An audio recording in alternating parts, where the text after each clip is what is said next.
Di pertengahan abad ke-8 Masehi, kekhalifahan Umayyah yang berpusat di Damaskus tampak laksana sebuah istana pasir megah yang berdiri angkuh di tepi pantai, menunggu satu gelombang pasang untuk menghapusnya dari peta sejarah. Dinasti ini yang telah membentangkan sayap kekuasaannya dari Andalusia di barat hingga Indus di timur, sejatinya sedang membusuk dari dalam. Kemewahan yang memabukkan di istana-istana Syam telah menciptakan kabut tebal yang membutakan para khalifah dari realitas pahit di jalanan. Di bawah permukaan ketenangan yang semu itu, magma kemarahan sedang bergolak, dipanaskan oleh rasa ketidakadilan yang dirasakan oleh jutaan rakyat yang merasa terpinggirkan. Kaum Mawali, Muslim non-Arab yang jumlahnya terus membengkak, hidup dalam paradoks yang menyakitkan. Mereka memeluk iman yang sama dengan penguasa, bersujud ke arah kiblat yang sama, namun diperlakukan layaknya warga kelas 2 yang hanya pantas memikul beban pajak, sementara saudara-saudara Arab mereka menikmati privilege darah dan keturunan. Bagi para Mawali, janji kesetaraan Islam terasa seperti fata morgana di gurun tandus di bawah rezim Umayyah yang kental dengan arogansi kesukuan. Namun, mereka tidak sendirian dalam merawat dendam. Di lorong-lorong gelap sejarah, para simpatisan Syiah, mereka yang hatinya tak pernah kering dari air mata meratapi tragedi Karbala, terus memelihara bara api perlawanan. Bagi mereka, Bani Umayyah bukanlah khalifah, melainkan perampok tahta yang telah menodai darah suci keluarga Nabi. Aliansi dari rasa sakit hati inilah yang kelak menjadi bahan bakar paling eksplosif bagi sebuah revolusi yang sedang dirancang dalam keheningan yang mematikan. Di tengah kegelapan politik ini, mata badai tidak terbentuk di kota-kota metropolitan yang bising, melainkan di sebuah desa terpencil bernama Humaimah di wilayah Yordania Selatan. Di sanalah, jauh dari mata-mata Damaskus, klan Bani Abbas, keturunan paman Nabi Abbas bin Abdul Muthalib, menenun jaring konspirasi dengan kesabaran seekor laba-laba. Mereka adalah arsitek bayangan yang jenius, memahami bahwa untuk meruntuhkan raksasa Umayyah, mereka tidak bisa hanya mengandalkan pedang, melainkan membutuhkan sebuah ideologi yang mampu membius massa. Muhammad bin Ali, sang patriark gerakan ini, merumuskan sebuah slogan yang begitu samar namun memikat. Al-Rida min al-Muhammad, pemimpin yang diridhoi dari keluarga Nabi. Mantra politik ini adalah sebuah wadah kosong yang jenius. Bagi kaum Syiah, ini terdengar seperti janji pemulihan hak Ali. Sementara bagi kaum Sunni yang salih, ini adalah harapan akan kembalinya kemurnian agama. Tanpa menyebut nama Bani Abbas secara eksplisit, mereka berhasil menyatukan faksi-faksi yang saling bertentangan ke dalam satu barisan kebencian terhadap Umayyah. Pesan-pesan revolusioner ini tidak diteriakan di mimbar-mimbar masjid, melainkan dibisikkan oleh para dai keliling yang menyamar sebagai pedagang dan peziarah, menyusup di jantung-jantung ketidakpuasan di seluruh kekhalifahan.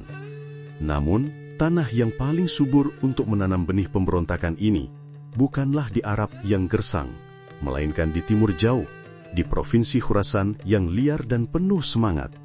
Di sanalah, di antara pegunungan Persia yang dingin, nasib dinasti ini akan ditentukan oleh seorang sosok misterius yang muncul dari kabut anonimitas, seorang pria yang sejarah kenal dengan nama Abu Muslim al-Khurasani.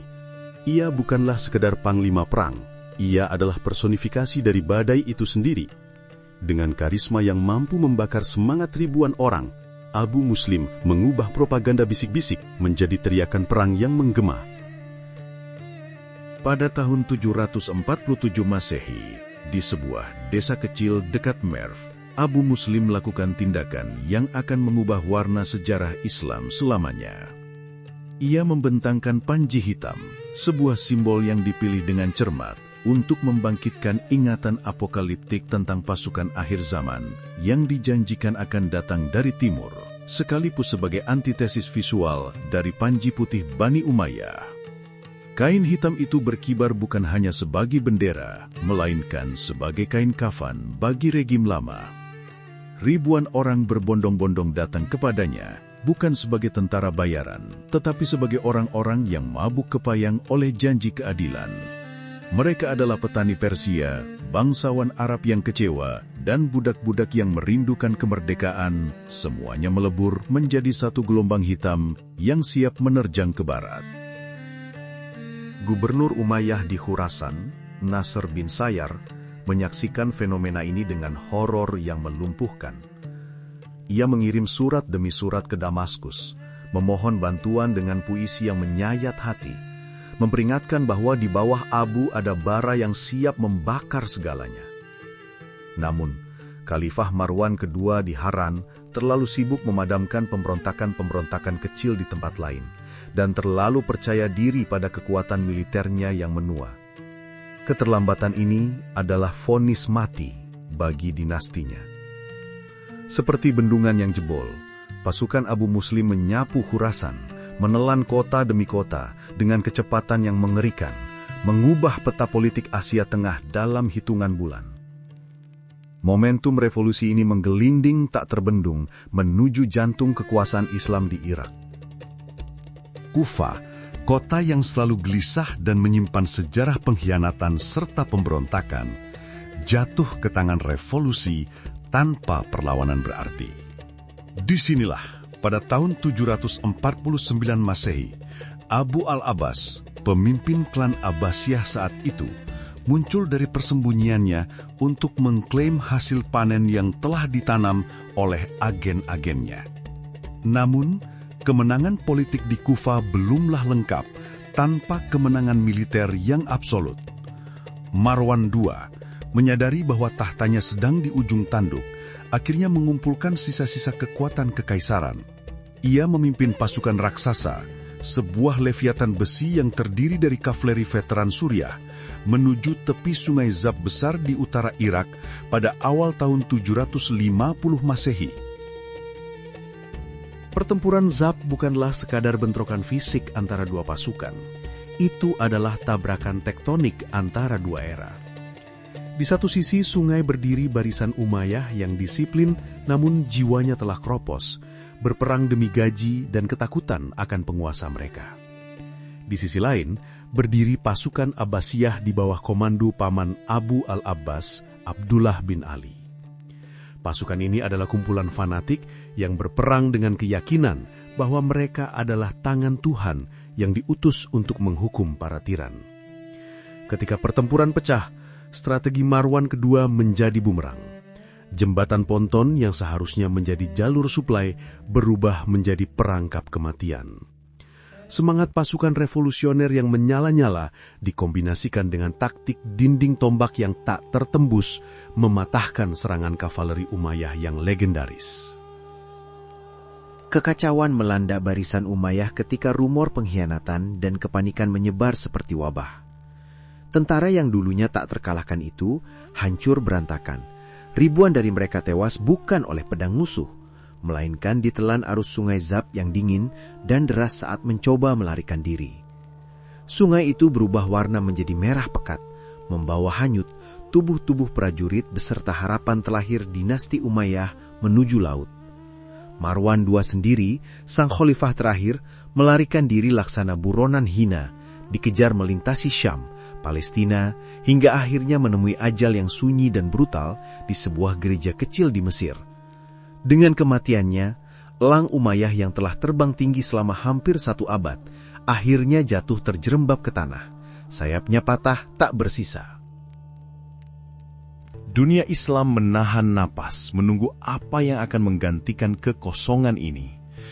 Jawabannya datang dari Masjid Agung Kufah di mana Abu al-Abbas naik ke mimbar untuk menyampaikan pidato pelantikannya. Dengan tubuh yang gemetar, entah karena demam atau karena beratnya takdir yang ia pikul, ia tidak menawarkan kata-kata manis yang menenangkan.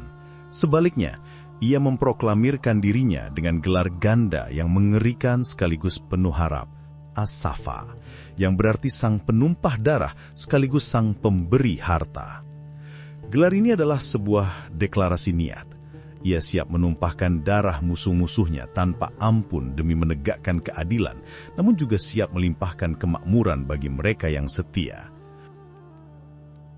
Hari itu, Di bawah naungan panji-panji hitam yang berkibar angker di langit Irak, sebuah babak baru sejarah manusia dimulai.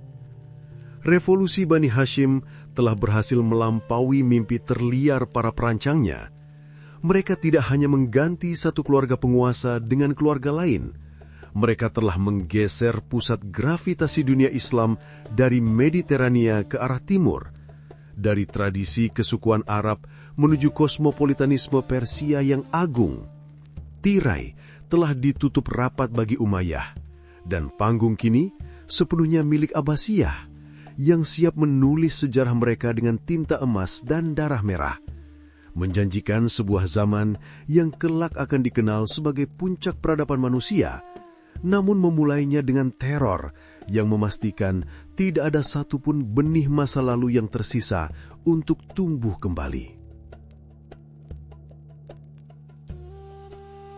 Jika As-Safah adalah badai petir yang menyambar hangus dinasti lama, maka saudaranya dan penerusnya, Abu Ja'far Al-Mansur, adalah tukang batu yang menyusun puing-puing kehancuran itu menjadi sebuah benteng yang tak tergoyahkan.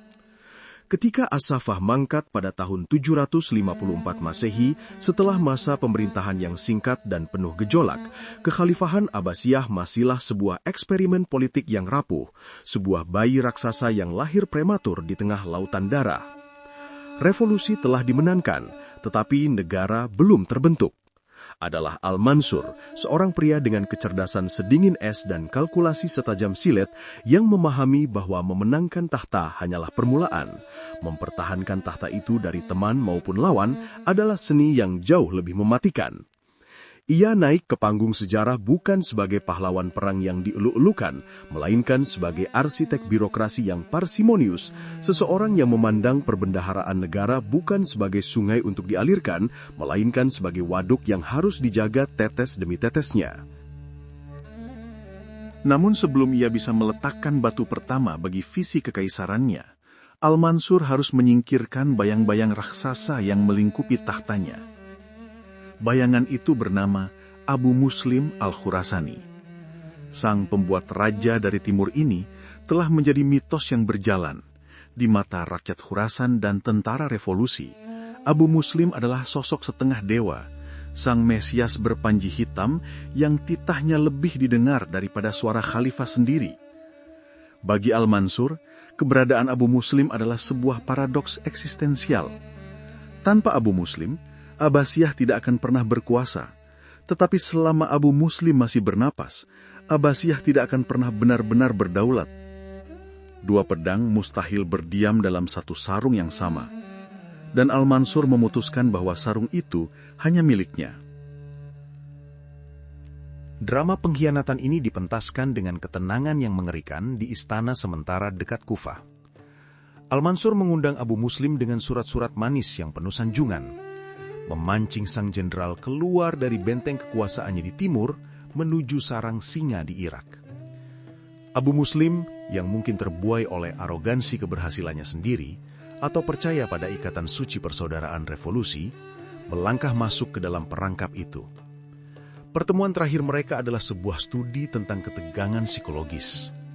Di dalam tenda kerajaan, Al-Mansur memulainya dengan memeluk sang jenderal.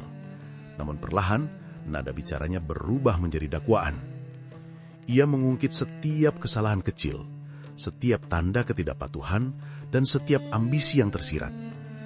Ketika Abu Muslim mencoba membela diri dengan mengingatkan jasa-jasanya yang monumental, Al-Mansur meledak dalam kemarahan yang telah direncanakan. Menepuk tangannya sebagai sinyal bagi para algojo yang bersembunyi di balik tirai. Dalam hitungan detik, tubuh yang pernah menggetarkan Asia Tengah itu tergeletak tak bernyawa di atas karpet istana, dipotong-potong oleh pedang para pengawal. Ketika para komandan Abu Muslim di luar tenda mulai resah menanyakan keberadaan pemimpin mereka, Al-Mansur melemparkan kepala sang jenderal ke hadapan mereka. Pesan itu brutal, telanjang, dan efektif. Era heroisme revolusioner telah berakhir, digantikan oleh era absolutisme negara. Dengan darah Abu Muslim, Al-Mansur menyegel otoritasnya, mengubah Abbasiyah dari sebuah gerakan pemberontakan menjadi sebuah dinasti monarki yang tak tersentuh. Pembunuhan ini adalah dosa asal yang menopang kelangsungan hidup dinasti, sebuah pengorbanan mengerikan yang memastikan bahwa pusat kekuasaan tidak akan pernah lagi bergeser dari tangan khalifah. Setelah mengamankan fondasi politiknya dengan besi dan darah, Al-Mansur kini berpaling pada ambisi terbesarnya, menciptakan sebuah pusat gravitasi baru bagi dunia Islam. Ia merasa sesak di Kufa dan Basra, kota-kota garnisun yang penduduknya terkenal suka membangkang dan terlalu terikat pada memori Ali bin Abi Thalib.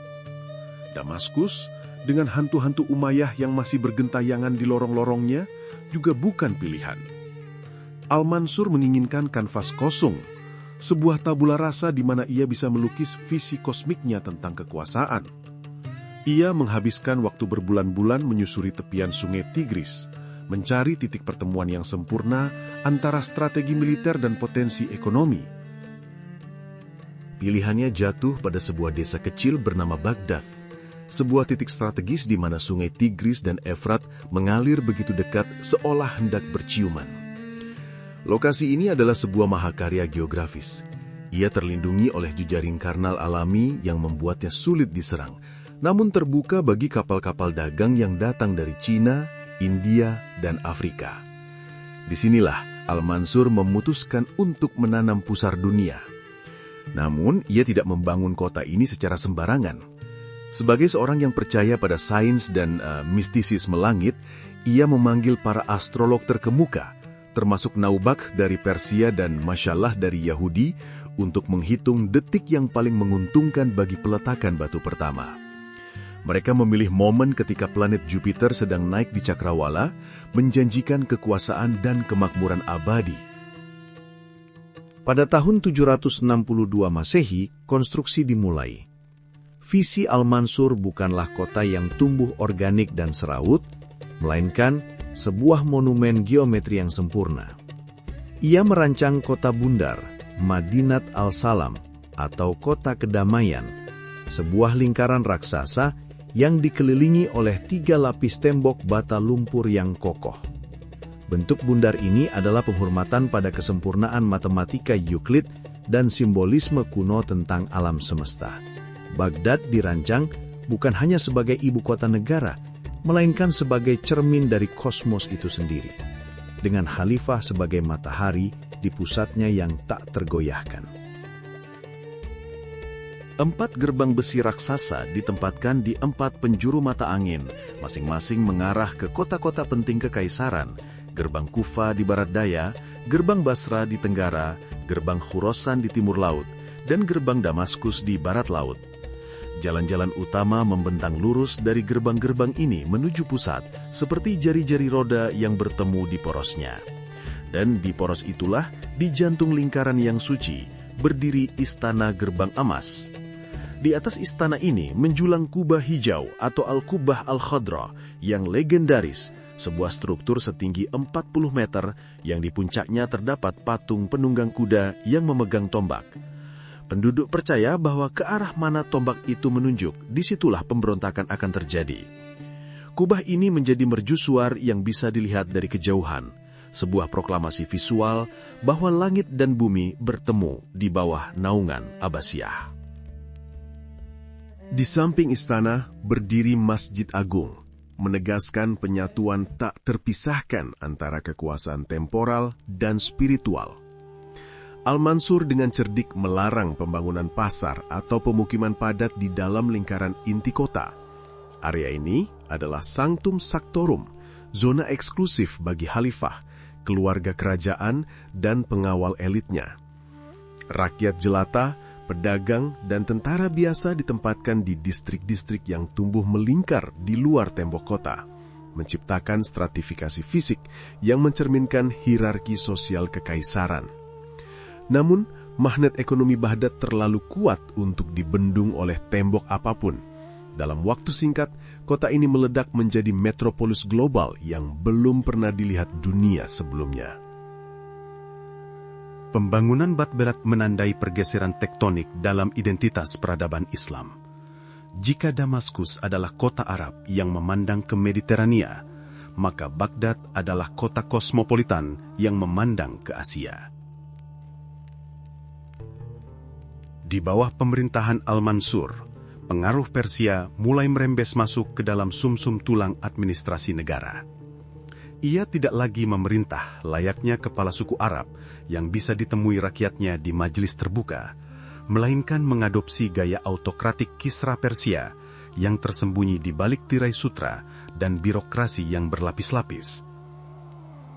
Ia membentuk lembaga wazir, perdana menteri, yang bertindak sebagai perpanjangan tangan khalifah, dan departemen-departemen negara, diwan, yang mencatat segala hal mulai dari pajak tanah hingga gaji kentara dengan presisi akuntan. Keluarga Barmakid, klan administrator jenius dari Balkh yang dulunya penjaga kuil Buddha, mulai menaiki tangga kekuasaan di bawah naungan Al-Mansur, membawa serta tradisi manajemen negara yang efisien dan canggih. Bahasa Arab tetap menjadi bahasa wahyu dan istana, tetapi etos kerja, gaya berpakaian, makanan, dan arsitektur mulai menyerap cita rasa timur yang kaya. Baghdad menjadi kuali raksasa tempat Arab, Persia, Turki, India, dan Yunani diaduk menjadi satu adunan peradaban baru. Pasar-pasarnya dibanjiri sutra dari Cina, rempah dari Nusantara, bulu dari Rusia, dan gading dari Afrika. Sementara dermaganya tak pernah sepi dari kapal-kapal yang menurunkan muatan pengetahuan dan kekayaan. Al-Mansur menghabiskan sisa hidupnya dengan memastikan mesin negara yang ia bangun berjalan tanpa celah. Ia dikenal kikir, seringkali memeriksa sendiri pembukuan negara hingga ke keping dirham terkecil. Namun, kekikirannya itulah yang mengisi penuh brankas di ruang bawah tanah istananya. Ia tidak mewariskan utang atau kekacauan kepada penerusnya, melainkan sebuah negara adidaya yang surplus, tentara yang setia, dan ibu kota yang menjadi iri dunia. Ketika ia meninggal dalam perjalanan menuju Mekah pada tahun 775 Masehi, ia meninggalkan warisan yang jauh lebih abadi daripada sekedar penaklukan wilayah. Ia telah berhasil melakukan transisi yang paling sulit dalam sejarah setiap revolusi, mengubah api pemberontakan menjadi batu bata peradaban.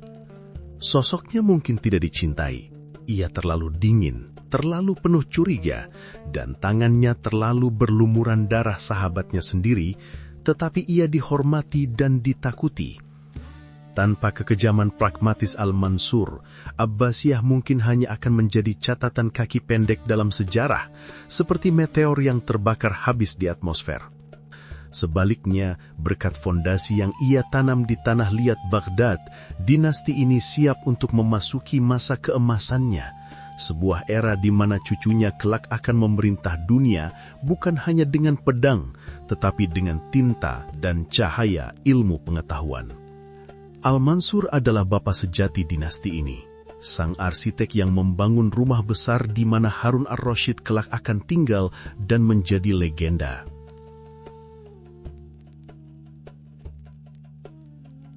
Jika Abu Ja'far Al-Mansur adalah arsitek yang meletakkan pondasi batu yang kokoh di atas rawa-rawa ketidakpastian, maka cucunya, Harun ar-Rasyid, adalah raja yang menghiasi istana tersebut dengan permadani sutra, emas, dan mimpi-mimpi yang melampaui batas imajinasi manusia. Ketika Harun naik tahta pada tahun 786 Masehi, dunia Islam tidak lagi sedang merangkak mencari bentuk. Ia telah berdiri tegak, merentangkan otot-otot kekuasaannya dari pegunungan Atlas di Maroko hingga lembah Indus di India. Di bawah pemerintahan Harun, Baghdad bukan sekedar ibu kota kekaisaran. Ia bertransformasi menjadi pusar dunia yang berdenyut kencang, sebuah magnet raksasa yang menyedot kekayaan, intelektualitas, dan keindahan dari seluruh penjuru bumi, lalu memancarkannya kembali sebagai cahaya peradaban yang menyilaukan mata siapapun yang memandangnya. Nama Harun ar-Rasyid di telinga dunia barat seringkali berbunyi seperti dongeng yang dibisikkan di antara tidur dan terjaga. Sebuah legenda yang terbungkus dalam kabut magis Alf Laila wa Laila, atau kisah 1001 malam. Dalam imajinasi populer, ia adalah khalifah yang bijak dan jenaka, yang menyelinap keluar istana di malam hari dengan menyamar sebagai pedagang biasa, ditemani wazir setianya Ja'far dan Algojo Masrur, menyusuri lorong-lorong Baghdad untuk mendengar keluh kesah rakyatnya di bawah cahaya bulan. Namun, sejarah mencatat sosok yang jauh lebih kompleks, lebih agung, dan terkadang lebih kejam daripada karikatur fiksi tersebut. Harun yang asli bukanlah tokoh cerita pengantar tidur. Ia adalah seorang kaisar absolut yang memegang dunia dalam genggamannya. Seorang ghazi, pejuang, yang setiap tahun ganjil memimpin pasukan menerjang perbatasan Bizantium. Dan setiap tahun genap memimpin ribuan jamaah menunaikan haji ke Makkah dengan berjalan kaki. Di bawah kekuasaannya, kemewahan istana kekhalifahan mencapai titik didih yang nyaris tidak masuk akal. Perbendaharaan negara meluap bukan seperti sungai, melainkan seperti air bah yang tak terbendung. Upeti mengalir deras dari provinsi-provinsi yang makmur, perak dari tambang Khurasan, gandum dari lembah Nil, tekstil dari Damaskus, dan rempah-rempah dari Nusantara, semuanya bermuara di Baghdad. Istana Harun adalah sebuah teater kemakmuran, di mana tirai-tirainya ditenun dari benang emas dan lantainya dilapisi permadani Persia yang tebalnya mampu meredam langkah kaki 1000 prajurit. Dikisahkan bahwa pada hari pernikahannya dengan sepupunya Zubaidah, hujan mutiara dan keping emas ditaburkan ke atas para tamu seolah-olah itu hanyalah beras. Sebuah demonstrasi kekayaan yang membuat para duta besar asing ternganga tak percaya. Gema kemegahan ini terdengar hingga ke telinga Charlemagne, Kaisar Romawi suci yang sedang berusaha membangun kembali peradaban di Eropa yang masih gelap dan berlumpur. Hubungan diplomatik antara Baghdad dan Aachen adalah sebuah studi kontras yang tajam. Ketika Charlemagne mengirimkan duta dengan kain wol kasar dari Frisia, Harun membalasnya dengan hadiah-hadiah yang seolah berasal dari planet lain. Kain sutra yang berkilauan, parfum yang aromanya bertahan berbulan-bulan, sebuah jam air mekanik dari Kuningan yang menjatuhkan bola logam setiap jamnya, membuat para pendeta Franks ketakutan dan mengiranya sihir, serta seekor gajah putih raksasa bernama Abul Abbas. Gajah ini berjalan melintasi Eropa sebagai simbol hidup dari jangkauan tangan Harun yang tak terbatas. Ia adalah proklamasi bahwa sementara Eropa masih berjuang dengan kegelapan, Timur sedang bermandikan cahaya keemasan.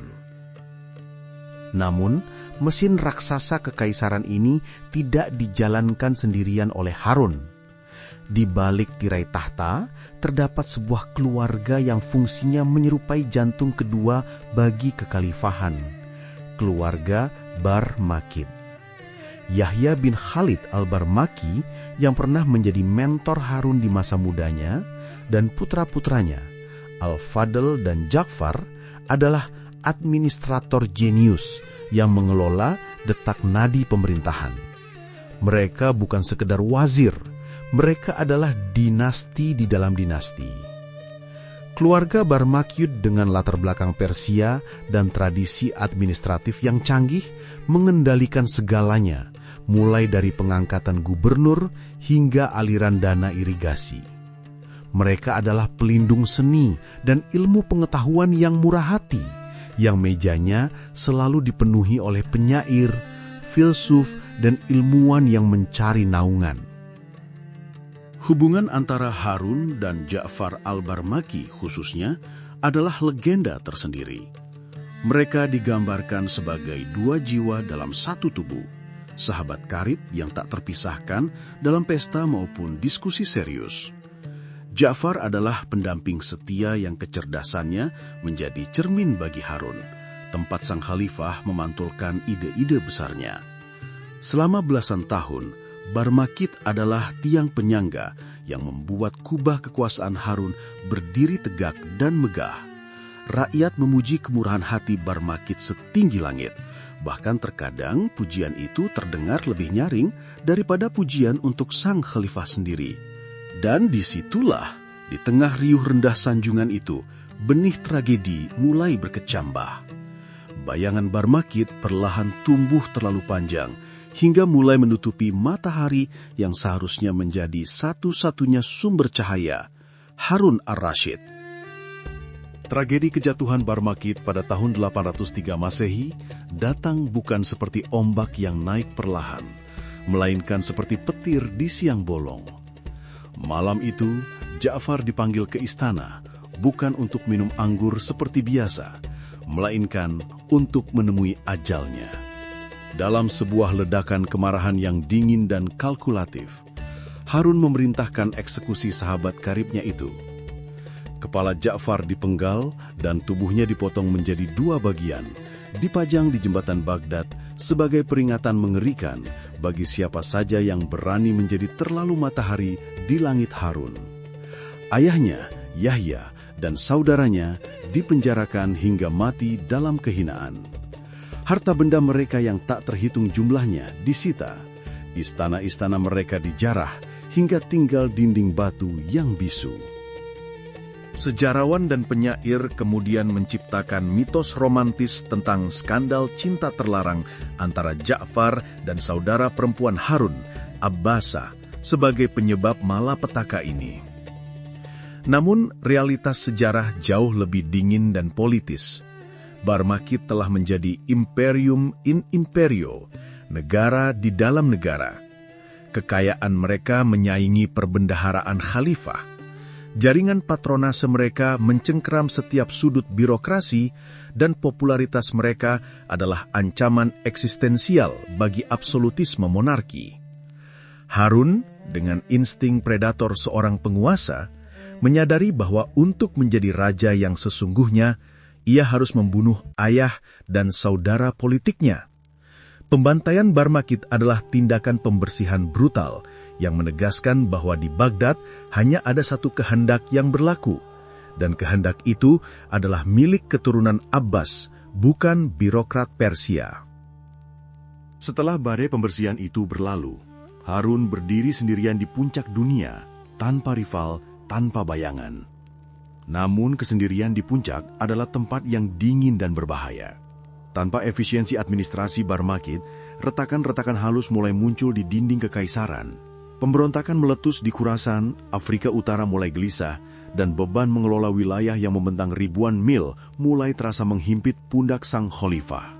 Namun, kesalahan fatal Harun bukanlah pada bagaimana ia memerintah, melainkan pada bagaimana ia merencanakan masa depan setelah kematiannya.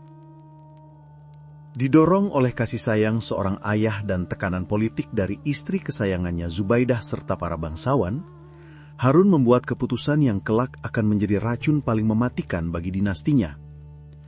Ia membagi kekaisaran di antara 2 putranya, Al-Amin, putra dari istri Arab yang sah, dan Al-Ma'mun, putra dari selir Persia namun memiliki kecerdasan yang jauh melampaui saudaranya. Dalam sebuah upacara khidmat di depan Ka'bah di Mekah, Harun menggantungkan dokumen suci yang mengatur pembagian kekuasaan ini. Al-Amin akan menjadi khalifah di Baghdad, sementara Al-Ma'mun akan memerintah wilayah timur, Khurasan, dengan otonomi luas dan menjadi pewaris kedua. Harun berharap sumpah di depan rumah Tuhan akan mengikat persaudaraan mereka. Ia tidak menyadari bahwa ia baru saja menanam benih naga.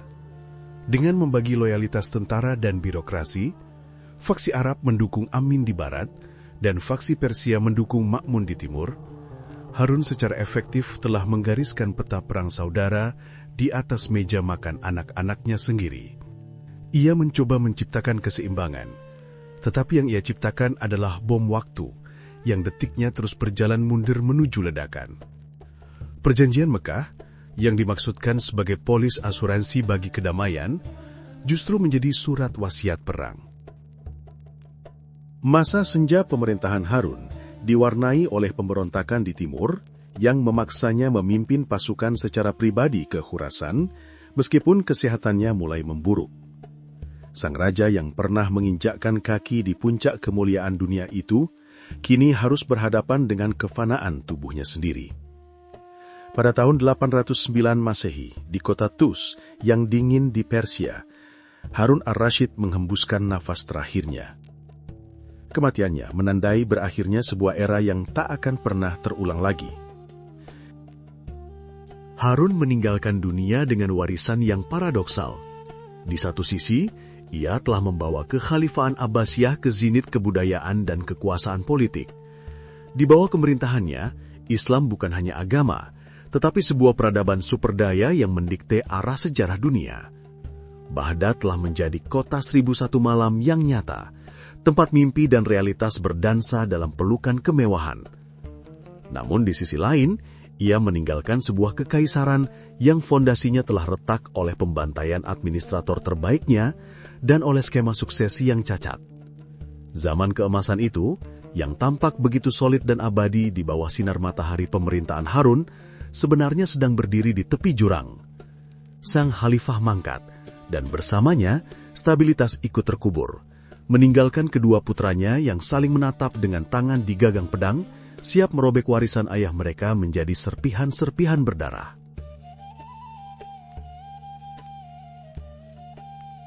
Ketika tanah makam Harun ar-Rasyid di Tus masih basah oleh air mata para pelayat, wasiat suci yang digantungkan di dinding Ka'bah, naskah perjanjian yang seharusnya menjadi tali pengikat persaudaraan, perlahan berubah menjadi sumbu dinamit yang siap meledakkan kekhalifahan. Baghdad menyambut khalifah barunya, Muhammad Al-Amin, dengan pesta pora dan sorak-sorai. Seolah-olah matahari tidak akan pernah terbenam di tepi Tigris.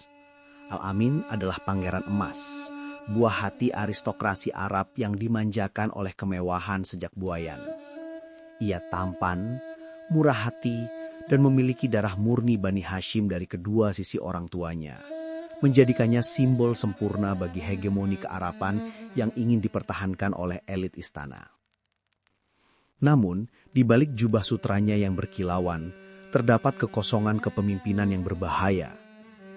Al-Amin adalah boneka indah yang tali-talinya ditarik oleh wazirnya yang licik, Al-Fadl bin Rabi, seorang politisi Arab yang melihat saingan Al-Amin di timur sebagai ancaman eksistensial yang harus dimusnahkan. Di seberang pegunungan Zagros yang dingin, di kota Merv yang berangin, saudara tirinya, Abdullah Al-Ma'mun, mengamati cakrawala barat dengan tatapan seekor serigala yang sabar. Berbeda dengan Al-Amin yang tumbuh di pangkuan kemanjaan, Al-Ma'mun ditempa oleh disiplin intelektual dan kerasnya politik perbatasan. Ibunya adalah seorang budak Persia, sebuah fakta yang membuatnya dipandang sebelah mata oleh kaum Puritan Arab di Baghdad, namun justru menjadikannya pahlawan bagi jutaan rakyat Persia yang merindukan kebangkitan kembali identitas budaya mereka. Didampingi oleh wazirnya yang visioner, Al-Fadl bin Sahl, Al-Ma'mun menyadari bahwa perdamaian yang diwariskan ayahnya hanyalah gencatan senjata sementara. Dua matahari tidak mungkin bersinar di langit yang sama tanpa salah satunya membakar yang lain hingga menjadi abu. Ketegangan yang awalnya hanya berupa desas-desus di lorong istana meledak menjadi krisis terbuka ketika Al-Amin didorong oleh bisikan para penjilatnya melakukan pelanggaran sakral.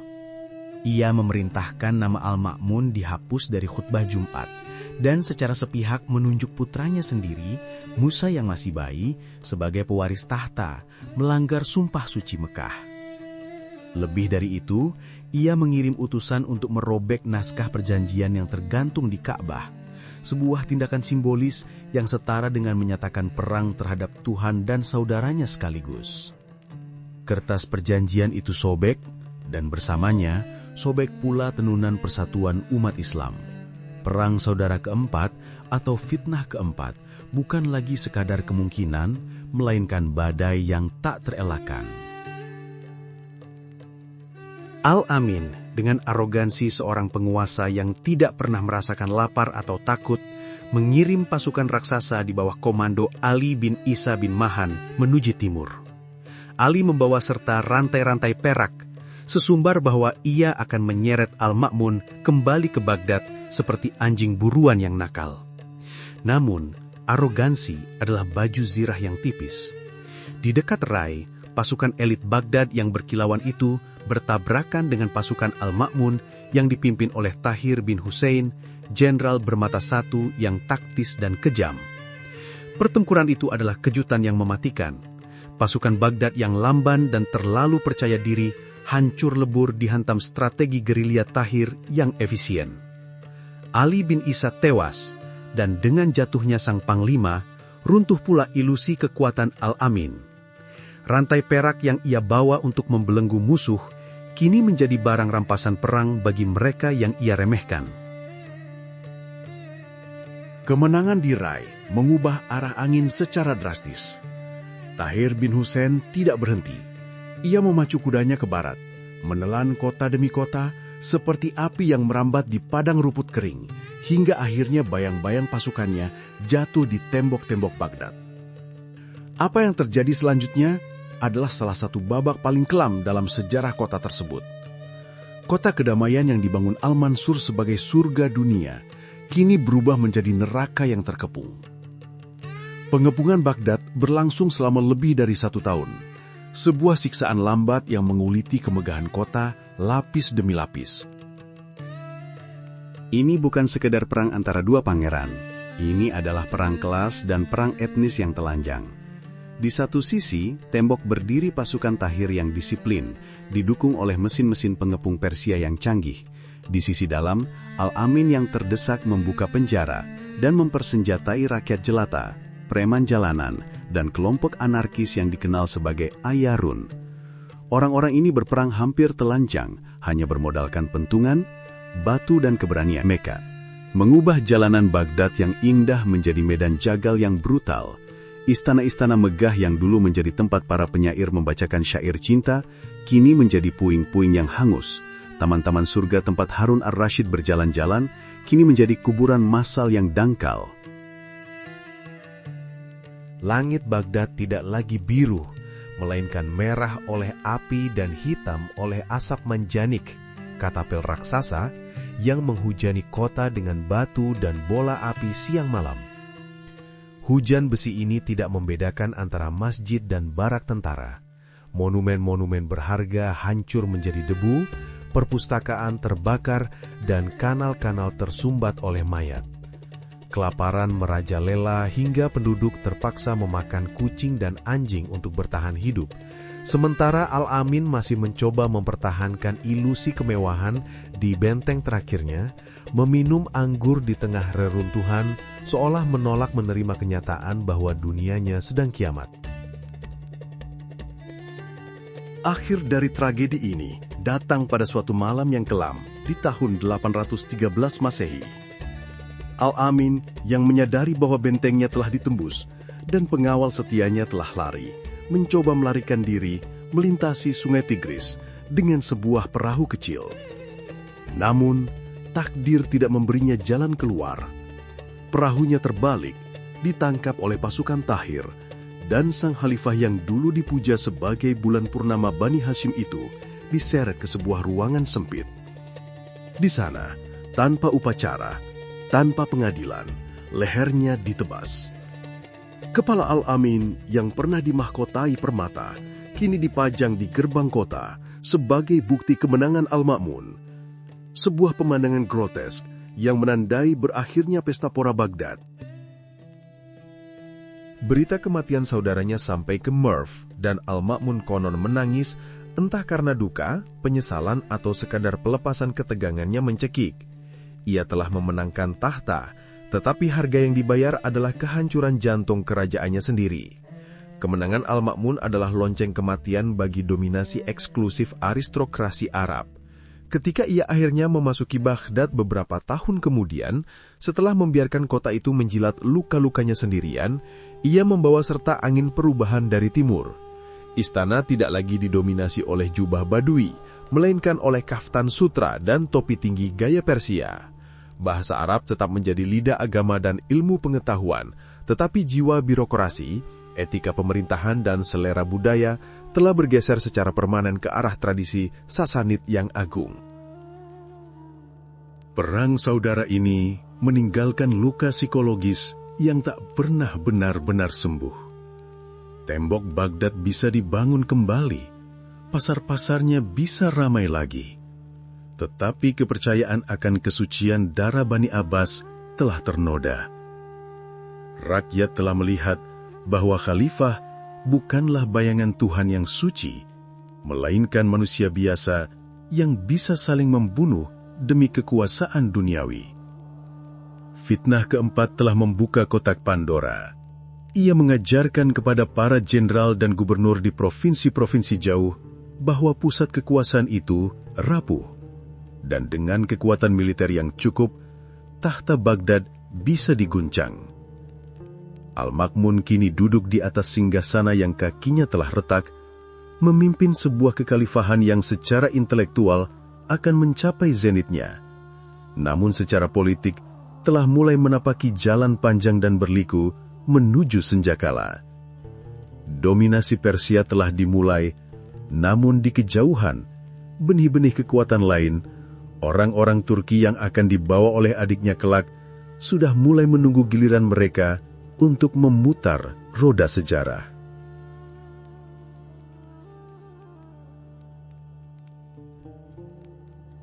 Ketika debu perang saudara akhirnya mengendap dan darah Al-Amin telah kering di gerbang Baghdad, kekhalifahan Abbasiyah menarik napas panjang, bersiap untuk sebuah transformasi yang tidak lagi ditentukan oleh ketajaman pedang, melainkan oleh goresan pena. Abdullah Al-Ma'mun memasuki ibu kota bukan hanya sebagai pemenang yang membawa panji perang, tetapi sebagai seorang raja filsuf yang membawa rasa lapar intelektual yang tak terpuaskan. Jika ayahnya, Harun ar-Rasyid, menjadikan Baghdad sebagai kota permata yang berkilauan secara materi, maka Al-Ma'mun bertekad menjadikannya mercusuar akal budi yang akan menerangi kegelapan dunia. Legenda berbisik bahwa obsesi ini dipicu oleh sebuah mimpi mistis di mana sang khalifah bertemu dengan Aristoteles, sang resi dari Yunani yang duduk di atas dipan marmer dan mengajarkan bahwa tidak ada pertentangan antara wahyu Tuhan dan akal manusia. Mimpi itu menjadi wahyu sekunder bagi Al-Ma'mun, sebuah mandat langit untuk mengawinkan teologi Islam dengan logika Yunani dalam sebuah pernikahan suci yang kelak melahirkan peradaban paling cerdas di abad pertengahan.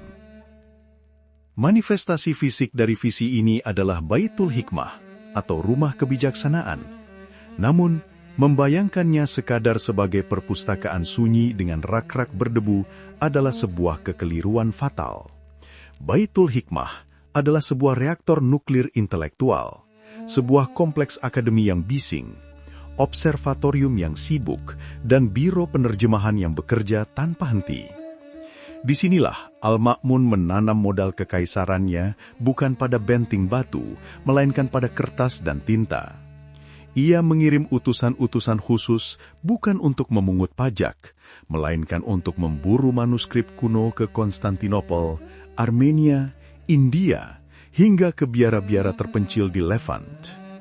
Bagi sang khalifah, sebuah buku lusuh berisi geometri Euclid atau kedokteran Galen jauh lebih berharga daripada peti berisi permata. Buku adalah wadah jiwa orang-orang terdahulu yang harus diselamatkan dari kelaparan sejarah. Di dalam aula-aula Baitul Hikmah yang beraroma kertas dan lilin lebah, terjadi sebuah fenomena alkimia budaya yang menakjubkan. Gerakan penerjemahan besar-besaran, harakat al-tarjamah, dimulai dengan skala industri. Para sarjana dari berbagai latar belakang iman, Muslim, Kristen Nestorian, Yahudi, dan Sabian, duduk bahu-membahu, disatukan oleh bahasa universal ilmu pengetahuan. Tokoh sentral dalam simfoni penerjemahan ini adalah Hunain ibn Ishaq, seorang dokter Kristen Nestorian yang dijuluki Syekh para penerjemah. Dengan ketelitian seorang ahli bedah, Hunain tidak sekadar memindahkan kata dari bahasa Yunani ke Arab secara harfiah yang kaku. Ia menangkap esensi makna, mencari padanan kata yang tepat, dan seringkali menciptakan kosakata teknis baru dalam bahasa Arab yang sebelumnya tidak eksis. Al-Ma'mun begitu menghargai kerja keras ini, hingga konon ia membayar Hunain seberat buku yang diterjemahkannya dengan emas murni, sebuah metafora ekonomi yang menegaskan bahwa di Baghdad, bobot ilmu setara dengan bobot logam mulia. Namun, bahan bakar intelektual yang masuk ke Baghdad tidak hanya mengalir dari barat Yunani, tetapi juga dari timur India yang mistis.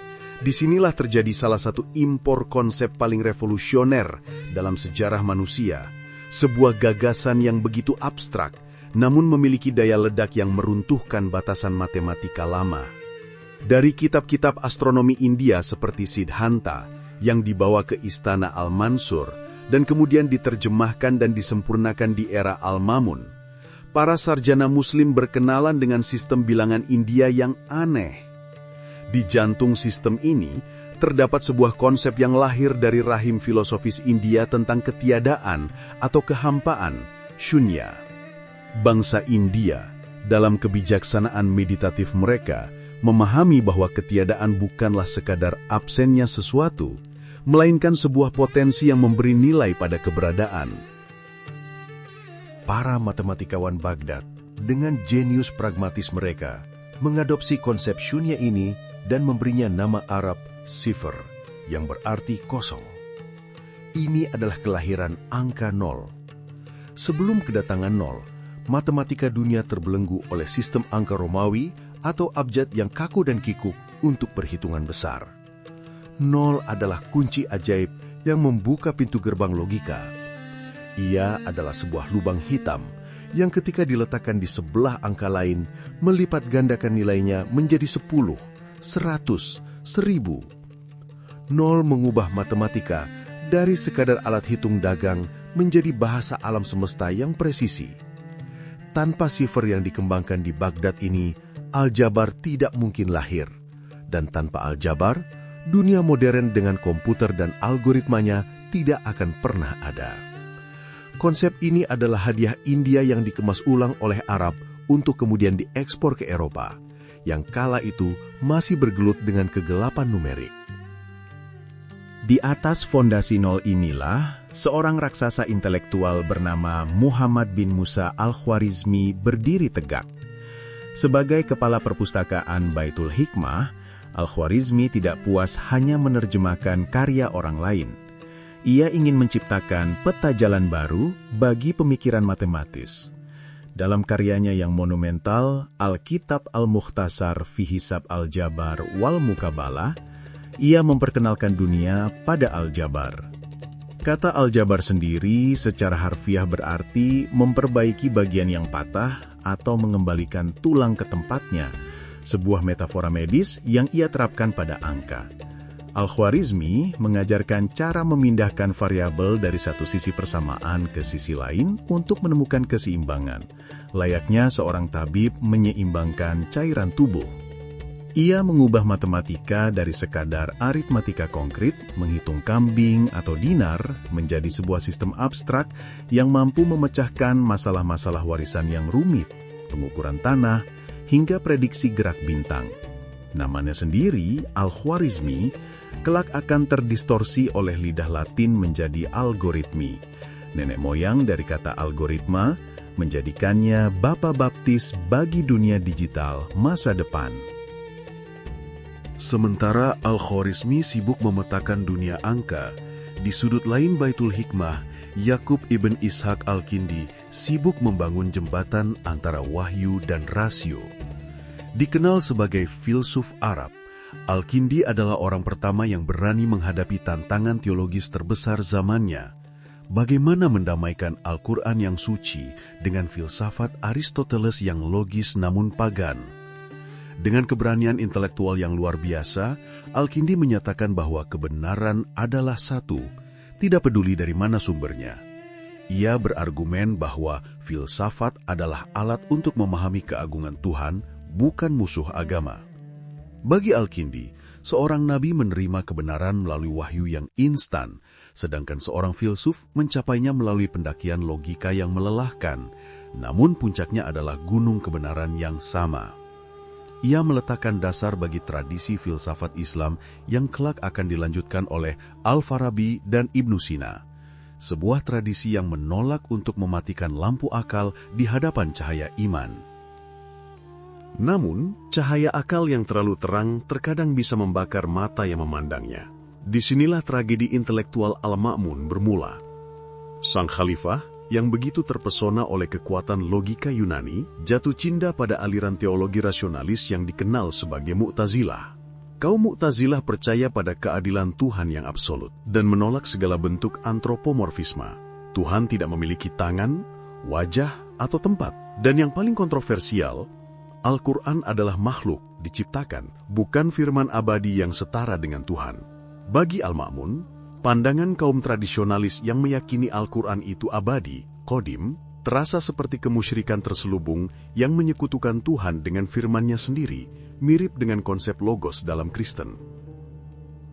Sayangnya, kecintaan Al-Ma'mun pada rasionalitas tidak diimbangi dengan toleransi terhadap perbedaan pendapat. Dalam sebuah ironi sejarah yang pahit, sang pembela kebebasan berpikir ini berubah menjadi tiran intelektual. Ia melembagakan mihnah atau inkuisisi, sebuah ujian kesetiaan doktrinal yang memaksa para hakim, ulama, dan pejabat negara untuk mengakui bahwa Al-Quran adalah makhluk. Mereka yang menolak akan dipecat, disiksa, atau dijebloskan ke penjara. Baitul Hikmah yang seharusnya menjadi taman kebebasan berubah menjadi pengadilan dogmatis. Tokoh sentral yang berdiri menendang badai inkuisisi ini adalah Ahmad bin Hambal, seorang ulama hadis yang keras kepala dan sangat dicintai rakyat. Meskipun dicambuk dan dipenjara, Ibnu Hambal menolak tunduk pada teologi negara, menjadi simbol perlawanan rakyat jelata yang merasa asing dengan elitisme filsafat Yunani yang diimpor istana. Mihnah menjadi noda hitam dalam jubah emas Al-Ma'mun, sebuah pengingat bahwa pencerahan yang dipaksakan dengan pedang tidak akan pernah menerangi hati, melainkan hanya membakar kulit. Ketika Al-Ma'mun meninggal mendadak dalam sebuah ekspedisi militer pada tahun 833 Masehi, ia mewariskan kekhalifahan dan obsesi teologisnya kepada saudaranya, Al-Muttasim. Al-Muttasim, seorang prajurit yang lebih nyaman memegang tombak daripada pena, tidak memiliki kedalaman intelektual kakaknya, namun ia memiliki loyalitas buta pada wasiat Al-Ma'mun. Ia melanjutkan kebijakan mihnah dengan kekakuan seorang komandan militer, terus menyiksa ulama yang membangkang, sembari mengalihkan fokus energinya pada pembangunan kota baru, Samara, dan pembentukan tentara budak Turki. Di bawah Al-Muttasim dan kemudian putranya, Al-Wathiq, Baitul Hikmah tetap beroperasi, mesin penerjemahan tetap berputar, dan sains terus berkembang. Keluarga Banu Musa bersaudara, misalnya, menciptakan mesin-mesin otomatis dan perangkat mekanik yang menakjubkan di era ini, membuktikan bahwa iklim inovasi teknis masih hidup. Namun, jiwa dari zaman keemasan itu mulai terasa sesak oleh atmosfer ketakutan teologis. Al-Wathiq, meskipun seorang patron seni yang baik, meneruskan inkuisisi dengan semangat yang bahkan lebih fanatik, seolah-olah keberlangsungan dinasti bergantung pada definisi metafisik tentang Al-Quran. Inkuisisi ini akhirnya menciptakan jurang pemisah yang menganga antara elit penguasa yang rasionalis filosofis dan massa rakyat yang berpegang teguh pada ortodoksi hadis. Sains dan filsafat yang di awal era Al-Ma'mun dirayakan sebagai ibadah, perlahan mulai dipandang curiga oleh rakyat awam sebagai alat kekuasaan yang menindas agama mereka.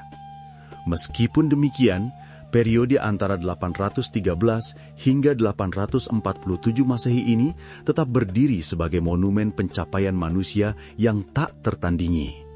Dalam rentang 3 dekade yang singkat itu, Baghdad telah berhasil menyerap, mencerna, dan menyempurnakan warisan intelektual ribuan tahun dari peradaban Yunani, Persia, dan India. Mereka tidak hanya menyelamatkan Aristoteles dan Galen dari kepunahan, tetapi juga memberikan dunia hadiah berupa angka nol, aljabar, optik, dan metode ilmiah. Api yang dinyalakan di Baitul Hikmah ini tidak akan pernah benar-benar padam. Meskipun kelak meredup di Baghdad akibat konservatisme dan serbuan asing, percikannya akan melompat ke Kairo, Cordoba, dan akhirnya ke Eropa, memicu renaissance yang akan mengubah wajah dunia modern. Al-Ma'mun mungkin gagal memaksakan teologinya, tetapi mimpinya tentang akal budi telah berhasil menanamkan sebuah pohon pengetahuan yang buahnya masih kita nikmati hingga hari ini. Sejarah mencatat periode ini bukan sebagai masa kesempurnaan moral, melainkan sebagai bukti keberanian manusia untuk bertanya, menghitung, dan memahami semesta, bahkan ketika jawaban yang ditemukan kadang mengguncang iman dan menuntut harga yang mahal. Jalanan Baghdad yang biasanya riuh oleh diskusi filsafat dan denting koin pedagang, kini berubah menjadi medan ketegangan yang menyesakkan dada. Tahun 833 Masehi membawa angin perubahan yang kasar, ketika Al-Muttasim Billah naik tahta menggantikan saudaranya, Al-Ma'mun. Jika Al-Ma'mun adalah tinta yang menuliskan kejayaan intelektual, maka Al-Mutasim adalah besi yang ditempa untuk perang. Sang khalifah baru ini tidak memiliki kesabaran terhadap debat teologis yang berbelit-belit. Ia adalah seorang prajurit yang memandang dunia melalui celah visor helm tempur. Ia menyadari bahwa loyalitas pasukan tradisional, baik aristokrasi Arab yang semakin manja maupun birokrat Persia yang terlalu politis, telah keropos dimakan zaman. Untuk menopang kekuasaan absolutnya, ia membutuhkan jenis pedang baru, sebuah senjata yang tidak memiliki memori masa lalu dan tidak terikat oleh akar kekerabatan yang rumit di ibu kota. Solusi yang ia temukan berasal dari padang rumput Asia Tengah yang liar dan berangin. Al-Mu'tasim mulai mengimpor ribuan budak muda dari bangsa Turki yang dikenal sebagai Gilman. Mereka adalah pemuda-pemuda yang diculik atau dibeli dari stepa, kertas putih yang belum tergores oleh intrik politik Baghdad. Dididik dalam barak-barak tertutup, mereka dilatih dengan satu tujuan tunggal, menjadi mesin pembunuh yang setia hanya kepada khalifah. Mereka adalah serigala yang dipelihara untuk menjaga domba. Namun, kehadiran ribuan prajurit asing yang berkuda dengan liar di lorong-lorong sempit Baghdad segera memicu gesekan sosial yang panas. Penduduk kota memandang mereka sebagai orang barbar yang tak beradab, sementara para Gilman memandang penduduk kota sebagai mangsa yang lemah. Bentrokan fisik menjadi pemandangan sehari-hari, dan kebencian rakyat terhadap pasukan elit ini mulai merembes menjadi kebencian terhadap khalifah sendiri. Merasa terasing di rumahnya sendiri, Al-Mu'tasim mengambil keputusan radikal yang akan mengubah topografi sejarah Abbasiyah. Ia memutuskan untuk meninggalkan Baghdad. Ia tidak sekedar pindah rumah. Ia ingin membangun sebuah panggung baru di mana ia bisa menjadi sutradara tunggal tanpa gangguan penonton yang kritis. Pada tahun 836 Masehi, ia memindahkan pusat pemerintahan ke arah utara menyusuri sungai Tigris, ke sebuah lokasi yang ia beri nama Surra Manro'a. Bahagia bagi siapa yang melihatnya, yang kemudian disingkat menjadi Samarra.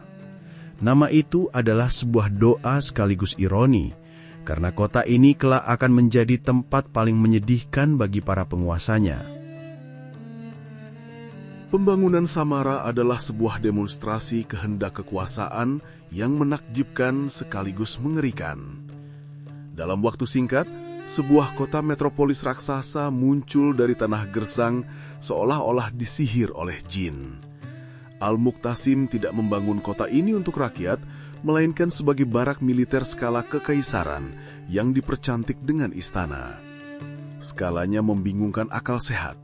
Kompleks istana Jausak Al-Hagani membentang di tepian sungai dengan luas yang melampaui kota-kota Eropa pada masa itu. Jalan-jalannya dibuat lebar-lebar, bukan untuk kenyamanan pejalan kaki, melainkan agar regimen kavaleri Turki bisa berparade dalam formasi penuh tanpa hambatan. Di jantung kota ini, Masjid Agung Samarra didirikan dengan kapasitas menampung puluhan ribu tentara, dilengkapi dengan menara Malwiyah yang ikonik, sebuah struktur spiral raksasa setinggi 52 meter yang melilit ke angkasa laksana siput raksasa dari batu bata, tempat muazin menyerukan azan yang terdengar seperti titah dari langit. Di Samarra, Al-Mu'tasim merasa aman. Ia terisolasi dari intrik Baghdad, dikelilingi oleh dinding-dinding istana yang tinggi dan ribuan pengawal Turki yang ia anggap sebagai anak-anaknya sendiri. Ia memanjakan para komandan Gilman ini dengan kekayaan, tanah, dan pangkat tertinggi.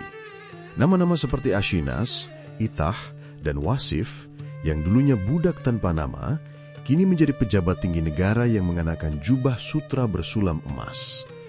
Al-Mu'tasim mengira ia sedang membangun benteng perlindungan, namun tanpa sadar, ia sedang membangun sangkar emasnya sendiri. Ia lupa pada hukum alam yang sederhana.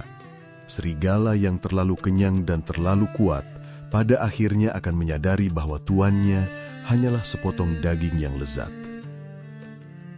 Ketika Al-Mu'tasim wafat pada tahun 842 Masehi dan digantikan oleh putranya Al-Wathiq, dinamika kekuasaan mulai bergeser secara halus namun mematikan. Al-Wathiq, yang tidak memiliki karisma militer ayahnya, semakin bergantung pada para jenderal Turki untuk menjalankan roda pemerintahan. Para Gilman ini mulai mencicipi manisnya kekuasaan administratif.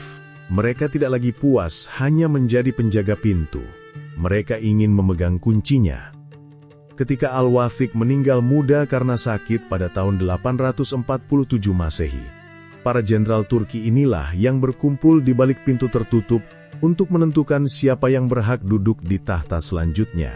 Ini adalah momen presiden yang berbahaya. Khalifah tidak lagi dipilih berdasarkan wasiat atau konsensus keluarga Bani Abbas, melainkan hasil seleksi Dewan Jenderal Praetorian. Pilihan mereka jatuh pada Al-Mutawakkil, saudara Al-Wathiq, yang mereka anggap lemah dan mudah dikendalikan. Namun, Al-Mutawakkil ternyata memiliki tulang punggung yang lebih keras dari perkiraan. Ia menyadari bahwa dirinya adalah sandera di istananya sendiri, dikepung oleh monster Frankenstein yang diciptakan ayahnya. Dalam upaya putus asa untuk membebaskan diri dari cengkraman Turki, Al-Mutawakkil mencoba melakukan manuver politik yang berisiko tinggi. Ia berbalik arah dari teologi rasionalis Mu'tazilah yang didukung elit militer dan merangkul ortodoksi Sunni untuk mendapatkan dukungan rakyat jelata. Ia juga mencoba membentuk pasukan tandingan dari unsur Arab dan Persia, serta berencana memindahkan ibu kota ke Damaskus, jauh dari sarang Turki di Samarra. Tindakan-tindakan pembangkangan ini tidak luput dari mata tajam para jenderal Turki. Ketegangan memuncak menjadi horor pada suatu malam Desember yang dingin di tahun 861 Masehi. Dalam sebuah plot yang seolah diambil dari tragedi Shakespeare, para jenderal Turki berhasil menghasut putra sulung Al-Mutawakkil sendiri, Al-Muntasir, yang merasa terancam hak warisnya untuk mengkhianati ayahnya. Ketika sang khalifah sedang mabuk dalam pesta istana, sekelompok pembunuh Turki menyerbu masuk ke dalam ruangan pribadi. Pedang-pedang mereka yang biasanya diarahkan ke musuh negara, kini menembus tubuh pemimpin tertinggi umat Islam itu. Al-Mutawakkil tewas di lantai istananya sendiri. Darahnya bercampur dengan tumpahan anggur, sementara putranya menyaksikan dari bayang-bayang dengan tangan gemetar. Pembunuhan Al-Mutawakkil adalah ledakan bendungan yang menahan banjir anarki. Peristiwa ini meruntuhkan sakralitas jabatan khalifah. Untuk pertama kalinya dalam sejarah Islam, seorang khalifah dibunuh secara langsung oleh pengawal pribadinya sendiri. Anarki di Samarra pun dimulai, sebuah periode 9 tahun, 861 hingga 870 Masehi, yang berdarah di mana Samarra berubah menjadi rumah jagal bagi para khalifah. Al-Muntasir, sang anak durhaka, hanya sempat memerintah selama 6 bulan sebelum ia sendiri mati, diduga diracun oleh sekutu Turkinya yang sudah tidak membutuhkannya lagi, atau mungkin mati karena digerogoti rasa bersalah yang mencekik jiwanya. Setelah itu, tahta Abbasiyah berubah menjadi kursi panas yang mematikan.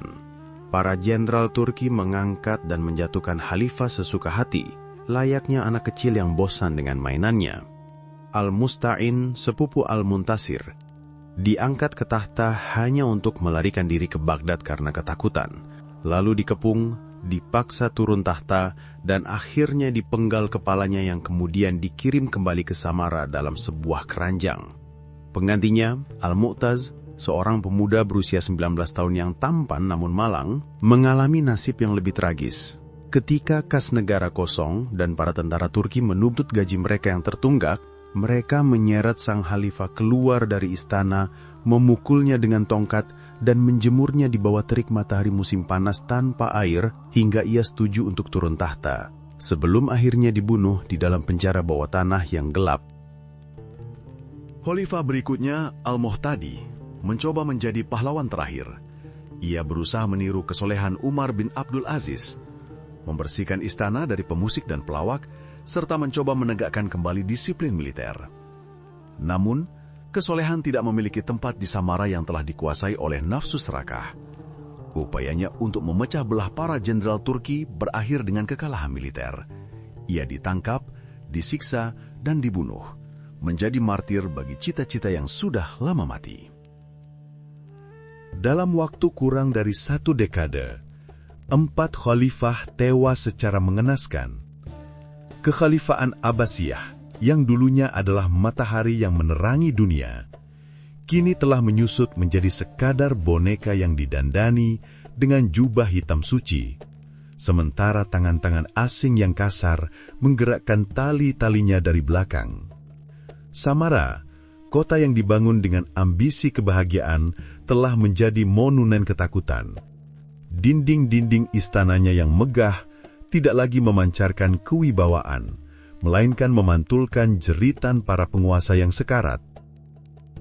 Meskipun kekacauan ini akhirnya mereda pada tahun 870 Masehi dengan naiknya Al-Mu'tamid yang berhasil memulihkan sedikit ketertiban berkat bantuan saudaranya yang cakap, Al-Muwafaq, kerusakan permanen telah terjadi. Mitos tentang kekuasaan absolut khalifah telah hancur berkeping-keping. Dunia Islam menyaksikan dengan ngeri bahwa pemimpin spiritual mereka hanyalah tawanan di istananya sendiri. Provinsi-provinsi yang jauh melihat kelemahan di pusat mulai melepaskan ikatan loyalitas mereka satu persatu. Mesir, Persia, dan wilayah timur mulai berjalan sendiri, meninggalkan Baghdad dan Samarra sebagai simbol kosong. Era kekuasaan universal Abbasiyah telah berakhir di ujung pedang para budak yang mereka beli sendiri. Sebuah pelajaran pahit bahwa kekuasaan yang dibangun di atas punggung tentara bayaran adalah kekuasaan yang dipinjam dengan bunga yang sangat tinggi. Bunga yang harus dibayar dengan darah rajanya sendiri.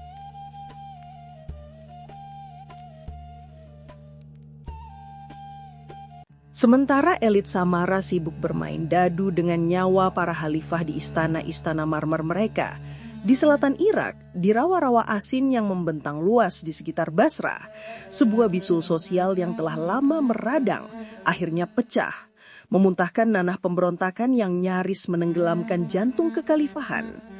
Tanah di sana bukanlah taman Firdaus seperti di Baghdad, melainkan neraka lumpur yang terik dan berbau busuk. Ribuan budak Afrika Timur yang dikenal sebagai Zanj dipaksa bekerja layaknya hewan beban untuk mengupas lapisan tanah atas yang mengandung sendawa saltpeter demi menyuburkan ladang-ladang tebu milik tuan tanah yang tamak. Mereka hidup dalam kondisi yang menistakan kemanusiaan. Tulang punggung mereka bengkok oleh beban kerja, kulit mereka melepuh oleh matahari dan garam, sementara perut mereka hanya diisi oleh remah-remah kurma yang basi. Di mata kekhalifahan, mereka hanyalah alat produksi yang bernapas, tak lebih berharga dari cangkul yang mereka ayunkan.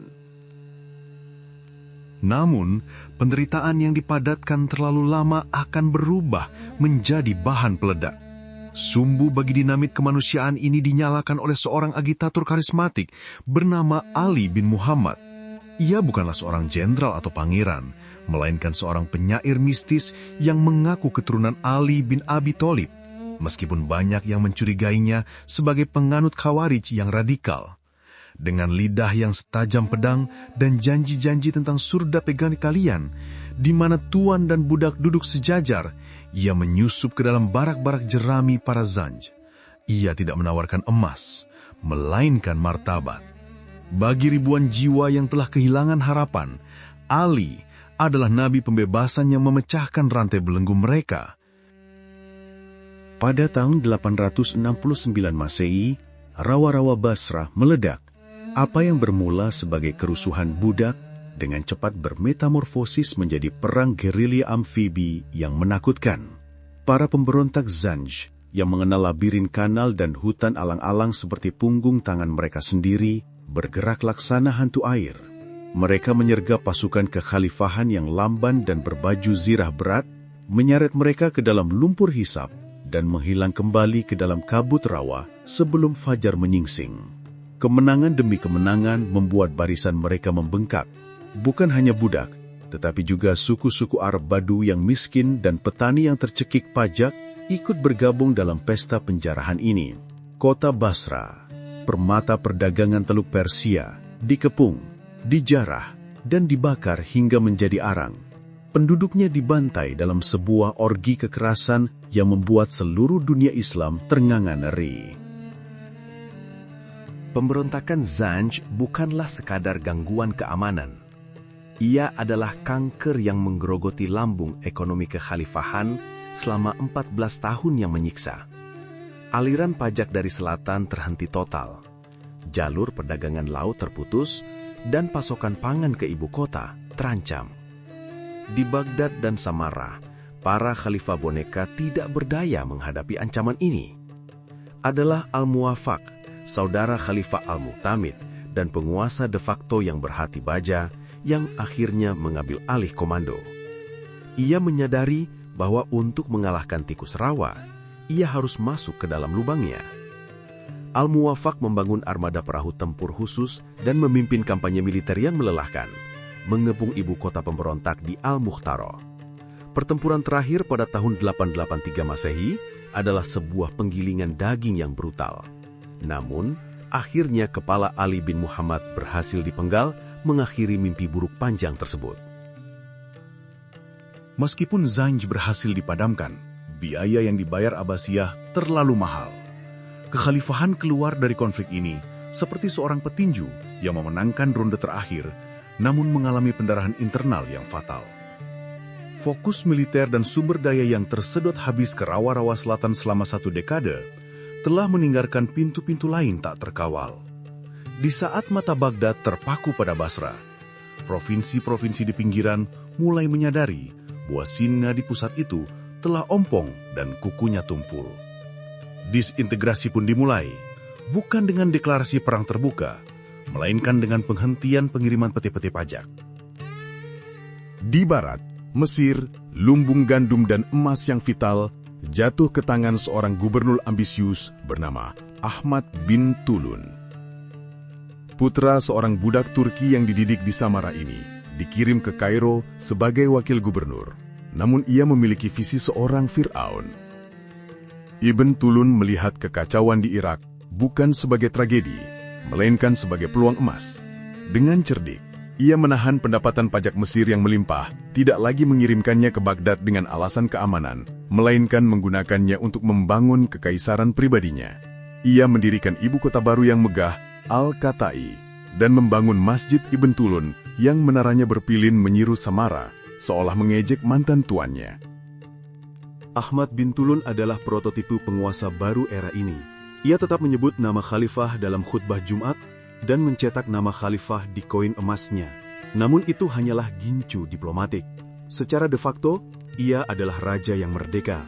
Ia membangun tentara sendiri, mencaplok Suriah, dan bahkan menantang otoritas Al-Muwafaq. Untuk pertama kalinya sejak penaklukan Islam, Mesir tidak lagi menjadi sapi perah bagi Irak, melainkan menjadi pusat gravitasi politik yang menyaingi Baghdad.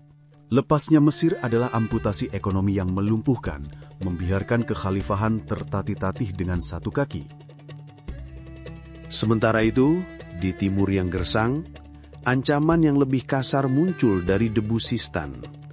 Ya'qub bin Al-Laith As-Safar, seorang mantan pengrajin tembaga yang beralih profesi menjadi panglima perang dan mungkin juga mantan bandit, membuktikan bahwa di era kekacauan ini, garis keturunan bangsawan tidak lagi penting.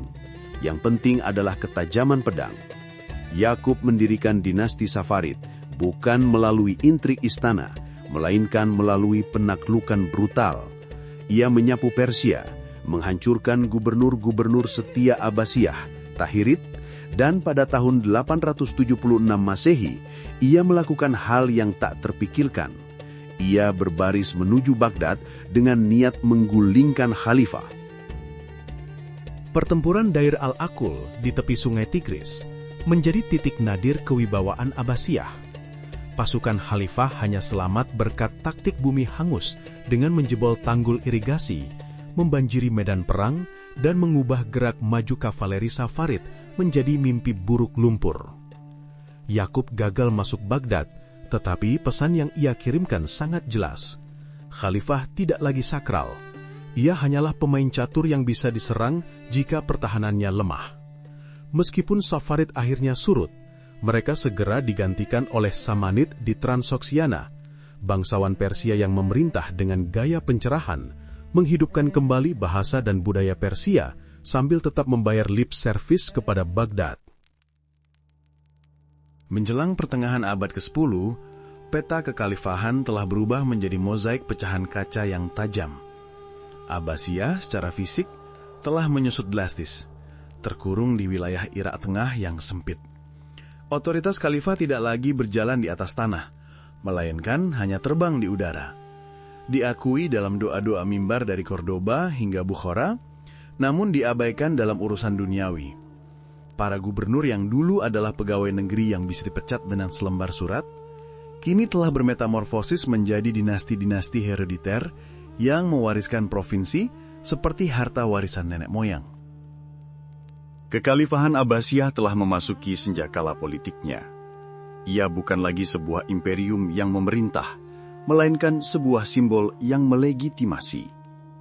Khalifah telah menjadi seperti paus di Roma yang dikelilingi oleh raja-raja Eropa yang liar.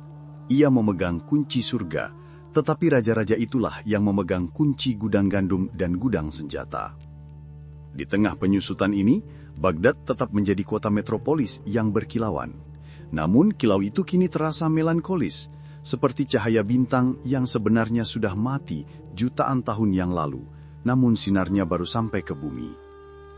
Dinding-dinding istana masih berdiri tegak, tetapi fondasi di bawahnya telah tergerus oleh arus desentralisasi yang tak terbendung, meninggalkan sang khalifah duduk sendirian di atas tahta yang semakin sempit, menunggu badai berikutnya yang akan datang dari pegunungan utara Iran, membawa serta klan Buwayhi yang tidak akan lagi berpura-pura hormat.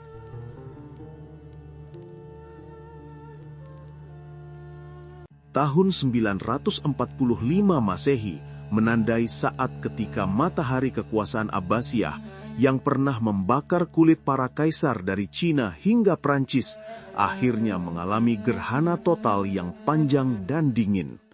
Baghdad, kota bundar yang dibangun Al-Mansur sebagai pusat semesta, tidak diserbu oleh pasukan asing yang ingin menghancurkannya, melainkan diselamatkan oleh tetangga yang ingin memenjarakannya. Ahmad ibn Buyah, seorang panglima perang dari pegunungan Dailam di selatan Laut Kaspia, memimpin pasukan infanteri kasarnya yang bersenjatakan kapak pertempuran memasuki ibu kota tanpa perlawanan berarti. Ia tidak datang untuk menggulingkan dinasti, melainkan untuk memeluknya begitu erat hingga tulang-tulang politiknya remuk. Khalifah Al-Mustakfi, yang duduk di atas tahta dengan jubah yang terlalu besar untuk wibawanya yang menyusut, dipaksa untuk melantik Ahmad dengan gelar Mu'izz al-Daulah, penyokong negara. Namun, upacara itu hanyalah sandiwara tragis. Beberapa hari kemudian, penyokong itu menyeret sang khalifah dari singgasananya, mencungkil matanya, dan melemparkannya ke penjara bawah tanah untuk membusuk dalam kegelapan abadi.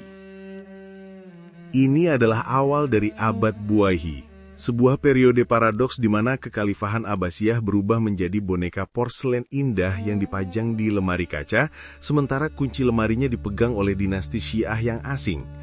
Bani Buwayhi yang menganut Syiah Zaidiyah dan kemudian 12 imam menghadapi dilema teologis yang unik. Mereka berkuasa atas imperium mayoritas Sunni dengan seorang khalifah Sunni sebagai kepala nominalnya. Mengapa mereka tidak menghapus Abbasiyah dan mengangkat imam Syiah? Jawabannya adalah pragmatisme yang dingin. Bagi Buwayhi, seorang khalifah Sunni yang lemah adalah stempel karet yang sempurna untuk melegitimasi pajak dan kekuasaan mereka atas rakyat yang mayoritas menolak Syiah. Sementara imam Syiah yang asli justru akan menjadi ancaman teologis yang bisa menuntut ketaatan mutlak dari mereka. Maka, terciptalah simbiosis yang aneh. Khalifah menjadi simbol suci yang dikurung di istananya, hanya keluar untuk memimpin doa dan memberikan jubah kehormatan, sementara Amir Buwayhi memegang pedang, perbendaharaan, dan kendali atas hidup mati rakyat. Di bawah bayang-bayang Buwayhi, Baghdad mengalami skizofrenia budaya. Di satu sisi, kota ini menjadi panggung bagi perayaan-perayaan Syiah yang meriah dan provokatif. Ratapan Asyura untuk Husain dan festival Gadir Qum dirayakan secara terbuka di jalanan, seringkali memicu bentrokan berdarah dengan penduduk Sunni di distrik-distrik tetangga.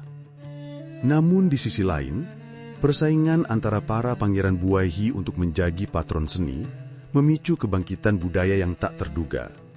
Perpustakaan-perpustakaan pribadi menjamur, dan tokoh-tokoh seperti penyair Al-Mutanabbi dan filsuf Al-Farabi menemukan naungan di istana-istana Amir yang bersaing. Namun, secara politik, kekhalifahan telah menjadi mayat hidup. Irak diperlakukan sebagai tanah jajahan oleh para tentara Dailam dan Turki yang saling berebut jaji. Sementara sistem irigasi yang menjadi urat nadi pertanian Mesopotamia dibiarkan dangkal dan tersumbat lumpur, cerminan dari administrasi yang tak lagi peduli pada masa depan.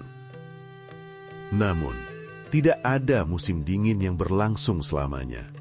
Menjelang pertengahan abad ke-11, cengkeraman Buwaihi melemah akibat pertikaian internal keluarga yang tak berkesudahan. Baghdad, yang lelah oleh anarki sektarian dan kelaparan, memandang ke Cakrawala Timur dengan harapan akan datangnya penyelamat baru. Dan dari stepa Asia Tengah, penyelamat itu datang bukan dengan kapak infanteri, melainkan dengan derap kuda kavaleri yang mengguncang bumi. Tahun 1055 Masehi menjadi titik balik yang monumental. Tughril Beg memasuki Baghdad bukan sebagai penakluk, melainkan sebagai anak yang berbakti yang datang untuk membebaskan bapak spiritualnya. Khalifah Al-Qaim yang selama ini hidup dalam ketakutan di bawah Buwaihi menyambut Tughril dengan pintu gerbang yang terbuka lebar. Pertemuan mereka adalah sebuah koreografi politik yang agung. Sang Khalifah memberikan Tughril gelar baru yang belum pernah terdengar sebelumnya, Sultan Al-Masyriq wa Al-Maghrib, atau Sultan Timur dan Barat. Gelar ini bukan sekedar kata-kata manis, ia adalah pembagian kerja ilahiyah yang baru. Khalifah menyerahkan urusan duniawi, perang, pajak, dan administrasi sepenuhnya kepada Sultan. Sementara ia sendiri mundur ke dalam peran murni spiritual sebagai penjaga syariat dan simbol persatuan umat. Era Seljuk membawa angin segar yang meniup pergi kabut stagnasi. Mereka menyuntikkan darah baru ke dalam tubuh Islam yang menua. Berbeda dengan Buwaihi yang merupakan parasit elit, Seljuk adalah pembangun imperium. Mereka menyatukan kembali wilayah-wilayah yang terpecah dari Anatolia hingga perbatasan Cina di bawah satu payung Sunni yang kokoh. Jalan-jalan menjadi aman kembali bagi karavan dagang dan perbendaharaan negara kembali terisi. Namun, arsitek sejati dari kebangkitan ini bukanlah para sultan yang sibuk berperang, melainkan seorang birokrat jenius dari Persia bernama Nizam al-Mulk. Nizam al-Mulk adalah raksasa yang berdiri di balik tahta dua sultan besar, Alp Arslan dan Malik Shah. Ia bukan sekedar wazir, ia adalah otak dari sistem saraf kekaisaran.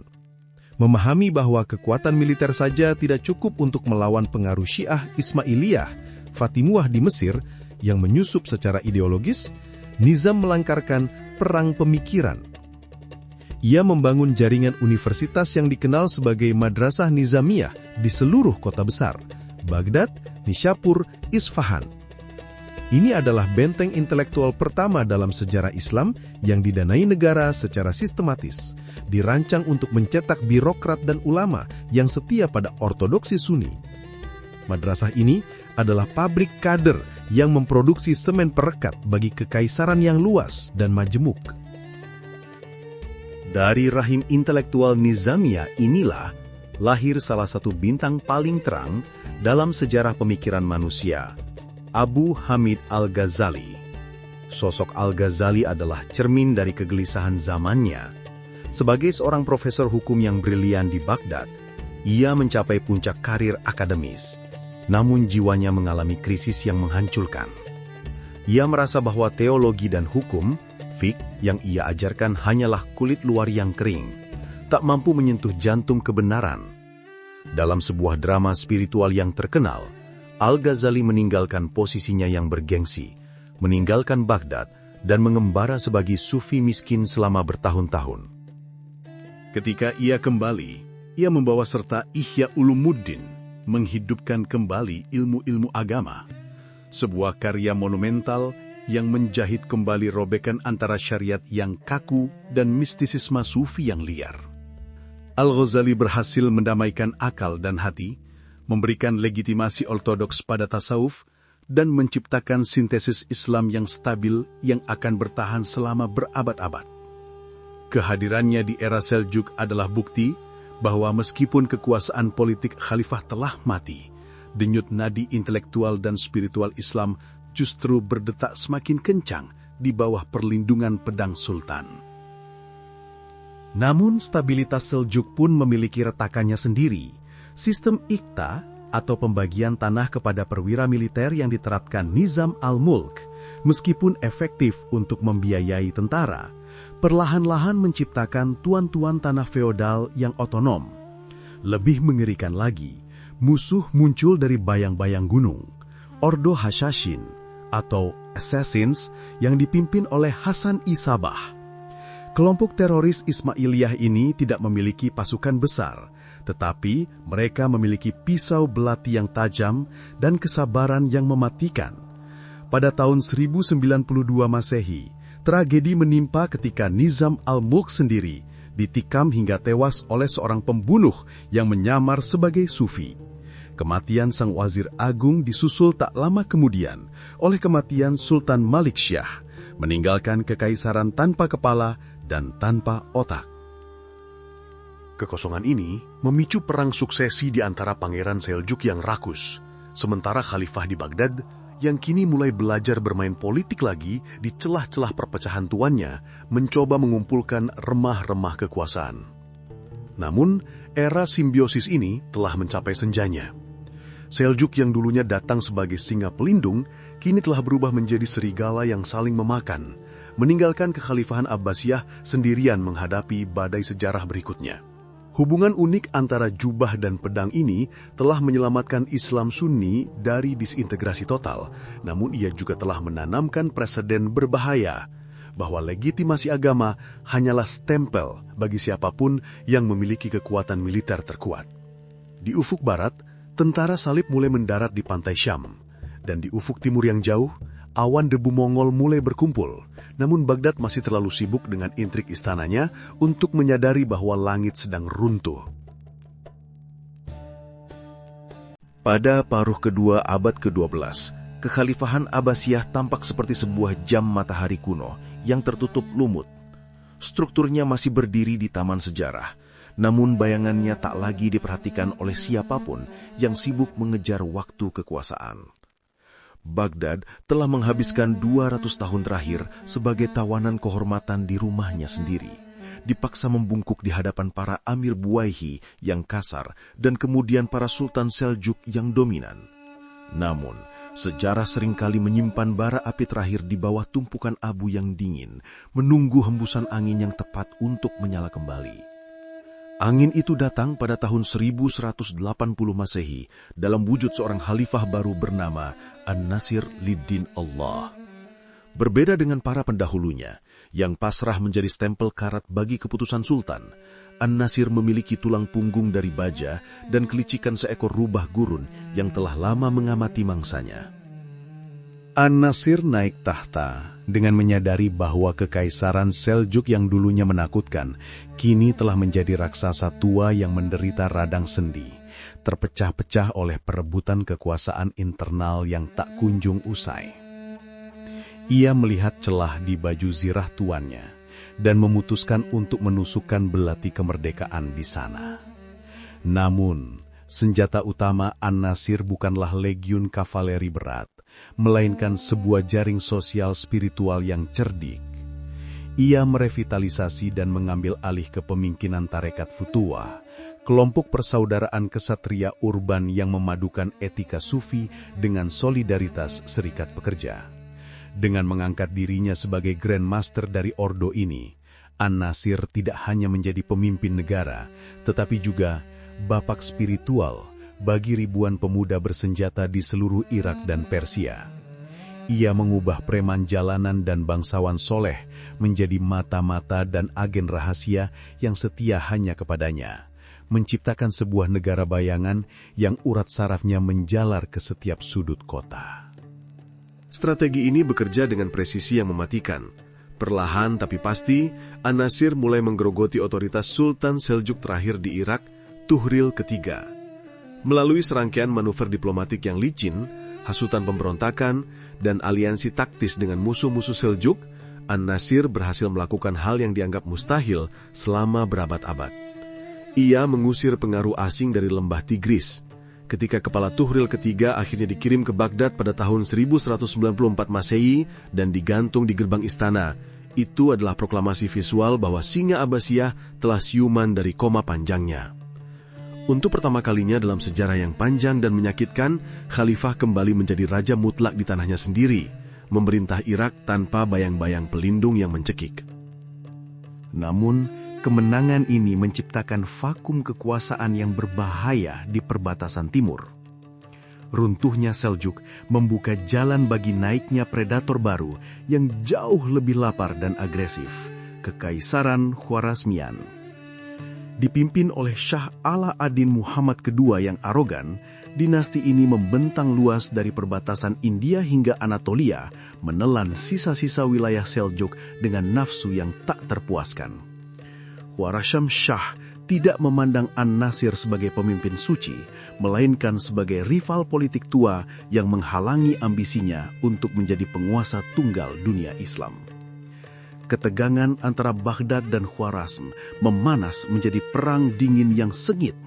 Sang Syah bahkan sempat memproklamasikan khalifah tandingan dari sekte Syiah dan mengerahkan pasukannya melintasi pegunungan Zagros untuk menyerbu Baghdad.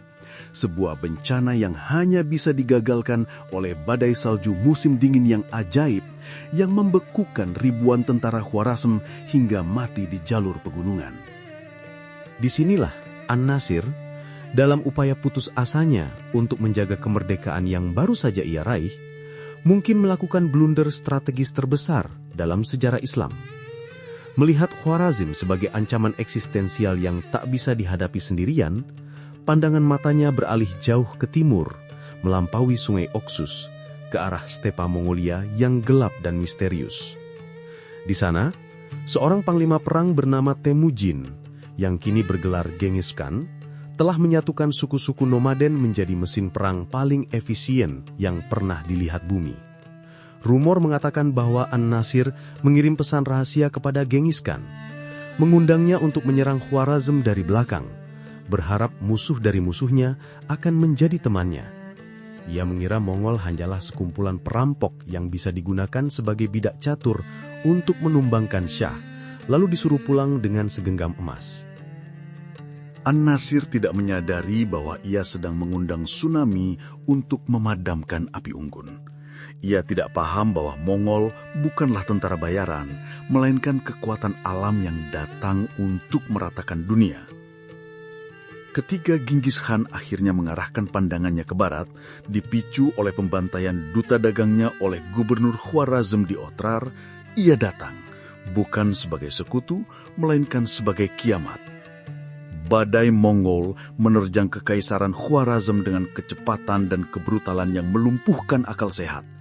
Kota-kota legendaris seperti Bukhara, Samarkand, dan Merv yang selama berabad-abad menjadi permata peradaban Islam dihapus dari peta dalam hitungan hari. Menara-menara tengkorak didirikan di atas puing-puing perpustakaan yang masih membara, dan ladang-ladang subur diubah menjadi padang rumput bagi kuda-kuda Mongol. Runtuhnya Khwarezmian pada tahun 1220-an adalah bencana geopolitik bagi Baghdad. Meskipun Shah Ala-Din adalah musuh yang menyebalkan, kekaisarannya berfungsi sebagai tembok api raksasa yang melindungi jantung dunia Islam dari bahaya timur. Dengan hancurnya tembok itu, tidak ada lagi yang berdiri di antara Baghdad dan kavaleri Mongol. An-Nasir telah berhasil menyingkirkan rivalnya, tetapi dalam prosesnya, ia telah merobohkan pintu gerbang yang menahan banjir darah. Ia menyaksikan dari kejauhan saat benteng terakhir Islam di timur runtuh, mungkin dengan perasaan puas yang perlahan berubah menjadi horor saat menyadari bahwa debu yang membubung di Cakrawala Timur semakin mendekat ke arah Tigris. An-Nasir mangkat pada tahun 1225 Masehi, membawa rahasia dan intriknya ke liang lahat, meninggalkan Baghdad dalam kondisi yang paradoksal, merdeka secara politik, makmur secara ekonomi, namun telanjang secara strategis di hadapan ancaman terbesar yang pernah ada. Ia telah memberi Abbasiyah sebuah musim panas India, sebuah periode kehangatan singkat dan menipu sebelum datangnya badai salju abadi. Penerus-penerusnya mewarisi fata morgana kekuatan ini, terlena oleh ilusi bahwa diplomasi licik dan doa-doa suci akan cukup untuk menghentikan gelombang pasang Mongol, sebagaimana badai salju pernah menghentikan Khwarezm. Mereka tidak tahu bahwa di stepa sana, cucu Genghis Khan sedang bersiap untuk menyelesaikan apa yang telah dimulai kakeknya. Dan kali ini, tidak ada badai salju yang akan datang menyelamatkan Baghdad. Senja telah berakhir, dan malam yang pekat sudah menunggu di ambang pintu. Di pertengahan abad ke-13, Baghdad tak ubahnya seorang bangsawan tua yang mulai pikun, duduk terkantuk-kantuk di atas tumpukan bantal sutra yang mulai dimakan ngengat, terlena oleh memori masa mudanya yang gemilang hingga lupa bahwa atap rumahnya sedang bocor parah.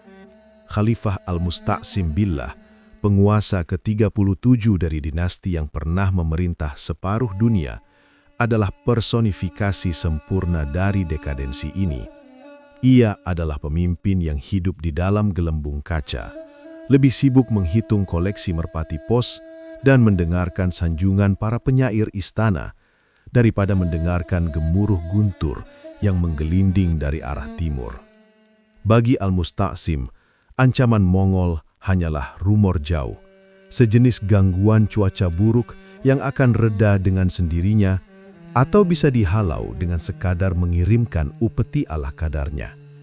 Ia tidak menyadari bahwa yang sedang bergerak ke arahnya bukanlah sekadar pasukan perampok, melainkan sebuah bencana alam dalam wujud manusia.